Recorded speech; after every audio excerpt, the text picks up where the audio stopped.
All right, let's get started. Let's use this time efficiently. So, hey guys. So let's what do you guys want to talk about? What? She said lower limb stuff. What? Yeah. Palm, hand, forearm, forearm hand. Can we also talk about brachial plexus, ab and anatomy? Everything. Yeah. Or in general. Innervations. That's what. Innervations. Yeah. All right. Okay. All right. Let's talk about. So let's talk about forearm and hand. All right. Since we're talking about the hand, we could already talk about brachial plexus lesions while we're there. All right. Okay. So when we're talking about the forearm, there's going to be two main compartments that we're dealing with. We're dealing with the flexor compartment in the anterior side, the extensor compartment in the posterior side, right? What is the main nerve controlling the flexor compartment? The median nerve. Okay. What about the ulnar nerve? Does it innervate anything in the Yeah, the ulnar. one half of the digitorum profundus, and it also does the flexor carpi ulnaris, right? But the major ruler of that anterior compartment is going to be the median nerve. So what does the ulnar nerve do then? The hand. That's the hand, right? Most of the hand is controlled by the ulnar nerve. All right, we're looking at the posterior compartment of the forearm. Who rules the posterior compartment of the forearm? Radial nerve. Radial nerve, right? Are you guys expected to know about like deep radial nerve, posterior interosseous nerve, stuff like that? Yeah? Okay, good. Okay, that's confusing. Okay, so let's talk about that too. Let's first talk about the extensor compartment. Let's get that out of the way. So, So when you look at the muscles of the forearm, there's gonna be long names to it. Digitorum this, carpi this, longus, flexor carpi radialis, whatever. The name is telling you exactly where the muscle goes and what it does. Okay? So if you know the name, you kind of already have a hint of where you're gonna find it and what that muscle does. So for example, flexor carpi radialis, where are we gonna find that? On the radial side, flexor side also, right? So what is that gonna do? Oh, flex the radius. Well, Flex the wrist, right? Flex the wrist, right? Because all of these muscles that we have in our forearm are working at the wrist, right? Because they're crossing the wrist. So it's going to do a combination of flexion and radial deviation. Okay, so that's going to look like something like that, right? Flexion and radial deviation. Flexor carpi ulnaris is going to do flexion plus ulnar deviation. What if both flexor carpi radialis and ulnaris contract at the same time? Straight flexion. Straight up flexion of the wrist, right? Now we have on the other side, right, the extensors, extensor carpi radialis longus and brevis, which would do the extension and radial deviation, and then we have the extensor carpi ulnaris, which is going to do the extension and the ulnar deviation. If all three of those contract, right, you have vectors pulling from both sides, you get pure extension in that situation. When I make a fist, right, which ones are contracting? yeah, digitorum. So flexor digitorum is the one that's making my fingers flex. But out of all the carpi muscles, which ones are contracting when I'm making a fist? You said both? Yeah, flexor digitorum So superficialis and both sides, all of them are going to contract, right? Because we want to stabilize the wrist in this situation. And so as you're making that flexor, so peep game. So as you're doing the flexion over here, notice that I'm also slightly extending my wrist. That just naturally happens, right? My extensors activate to balance out the flexor force that I have that I'm producing from this side. Yeah. So when we're talking about radial deviation, would you say the flexor carpi and extensor are both in it? Yeah. So flexor carpi radialis and extensor carpi radialis, longus and brevis, contracting will produce pure radial deviation. And likewise on the other side, flexor carpi ulnaris and extensor carpi ulnaris produce pure ulnar deviation. Okay? So any muscle you find in the forearm, right, that has the name carpi is working at the wrist. And another thing you already know that the distal attachment site is going to be to the base of a metacarpal. okay? The base of a metacarpal, just off the bat. The ulnaris side, right? What is the metacarpal that we find on the ulnar side? Number 1, number 2, number 5? 5, right? So flexor carpi ulnaris and extensor carpi ulnaris are naturally going to attach to the base of the 5th metacarpal. Boom, done, right? The other side now, the radial side, is going to be what? Base of the second, all right? Base of the 2nd metacarpal. The 1st is off to make the thumb, okay? If you pull on that, you're gonna make the thumb metacarpal move all over the place. We have separate muscles for the thumb, okay, to control that. All right, that's the concept of the carpi muscles out of the way. You already know where they attach to distally and proximally, right? Anything that's flexor is going to be coming from the medial epicondyle of the humerus, right? And anything that's extensor is going to be coming from the lateral epicondyle of the humerus. Good. Question? Yeah, what is radial and ulnar deviation?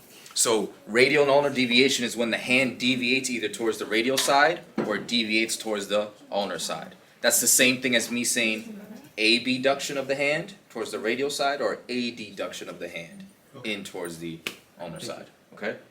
All right. Digitorum muscles, right?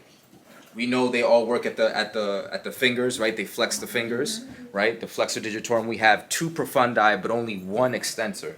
2 profundi, 2 flexors but only 1 extensor, right? Why 2 flexors? Because Doesn't it attach two to joints. 2 different joints? Yeah. There's 2 different joints that I have to extend also. So You're not extending that over the. There's I an mean, extensor there's plate. more Well, you don't- dexterity you don't- here yeah. than here, right? Yeah. what'd you say? I feel like, well, this flexes at 2 joints, this one flexes like you have only one, you only Well, pull one back. Well, if I'm like this, I have to extend my proximal interphalangeal and also extend my distal interphalangeal. All right, lumbricals is a whole other thing. Everyday life, we walk around grabbing things like this using our flexors, right? We evolved from monkeys, supposedly. So everything that we grab is like this. You don't need to produce so much force with extension, right? You need to produce a maximal amount of force for flexion, for grabbing things, okay? Pulling things, pushing things. Well, really pulling, right? Okay, so superficialis and profundus. You guys know the relationship in terms of where they are. Let's just go over these joints real quick. So let's say I have, let's say I have a metacarpal right here, right? And then I have a proximal phalanx over here, right? So this is my metacarpal. This is a proximal phalanx, right? Middle phalanx and distal phalanx, okay? And then we have all the carpal bones down here, okay? What's the name of this joint right here? Metacarpal phalangeal joint, okay? And then you said we have 2 over here, right? And they're both between phalanges, so we call each one of them interphalangeal joints, right? If we want to distinguish between them, we're going to call them distal and proximal. Distal, the furthest one of all, right? So DIP and BIP, right? And you guys know that the profundus attaches where? To the DIP. To the DIP. Yeah.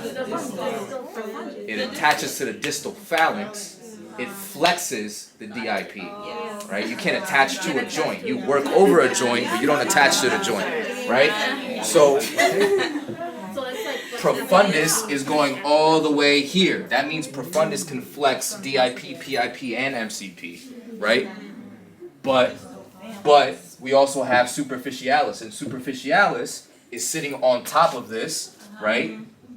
It's not going to go all the way to the distal. It's going to go to the middle. But since it's sitting on top of this one, it has to allow space for this one to go through it. So that's where we have the bifurcation of the tendon of superficialis to attach onto the sides of that middle phalanx, right? So this is going to be the situation for digits 2 through 5, okay?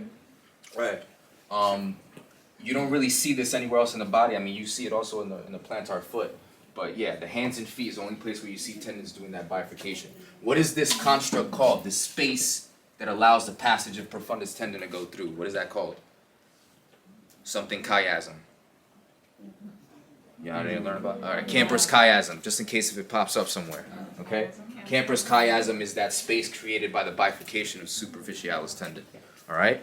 And then there's going to be a bunch of pulleys that are holding this down to prevent bowstringing. All right? What about the thumb? The red one is profundus. Let's look at the thumb. All right, this is metacarpal number 1. Only how many phalanges? Only 2 phalanges, right? So this is still my MCP. This is just my IP. That's it. So if I say the interphalangeal joint, you could assume that I'm talking about the interphalangeal joint of the thumb. All right. This one has a muscle, right, that controls it, that goes all the way to the distal phalanx. What is that muscle called? Flexor pollicis longest. But if there's a longest, there's also a brevis. Where are we going to find the flexor pollicis brevis? That's an intrinsic muscle to the hand, right? Which means it starts and it ends in the hand. Both attachment sites are within the hand. That's what that means, okay? Whereas this is extrinsic to the hand, okay? Now, the brevis is going to go attaching to a bunch of carpal bones and stuff over here, but it's essentially going to stop at that proximal, whatchamacallit? Phalanx, yeah. Phalanx over there, okay? So kind of the same situation that we have going on over here with superficialis and profundus, longus and brevis, okay? Now, if you're looking at the cadaver, right, if we're in the gross anatomy lab, you can see the superficialis staring right at you. It's superficial, right? It's not a problem to get to that. You're going to see one muscle belly splitting up into multiple different tendons, okay? And it's lying right in the middle. Now, if I were to grab that muscle and then move it over and look directly deep to it, what will I find? I will find the profundus, right? Also splitting up into 4 different tendons, right? Now, if I look directly lateral to the profundus, what muscle will I find? Flexor pollicis longus. Let's say we're staying at the same level of profundus. You look directly lateral to it, towards the radial side, towards the thumb. You find the flexor pollicis longus sitting right next to it. Okay? And what happened? Saying it runs deeper. Okay. All right. So altogether now, flexor digitorum superficialis tendons, 4 of them. Right? Profundus tendons, 4 more. Right? Pollicis longus, number 9. Right? Those are 9 tendons that all go through the carpal tunnel. All right? 9 tendons that all go through the carpal tunnel. Are you going to find flexor carpi radialis going through the carpal tunnel? No, it doesn't need to. It doesn't need to get to the digits. The carpal tunnel is the passageway from forearm to fingers. Okay? From forearm to fingers. And then the last structure, the 10th structure going through is what? The median nerve. Where are you going to ask? Can you get the 9 tendons that go through the carpal? So superficialis is 4. Profundus is the other 4. And then the last one will be the flexor pollicis longus. Right? This is flexor side. Okay. Beautiful. Yeah. Uh-huh. The roof of the carpal tunnel is the retinaculum? Retinaculum, or more accurately, the transverse carpal ligament. Transverse carpal. Yeah, because the flexor retinaculum is actually the piece of fascia that runs, it's more superficial than that. The actual roof is the transverse carpal ligament. Okay?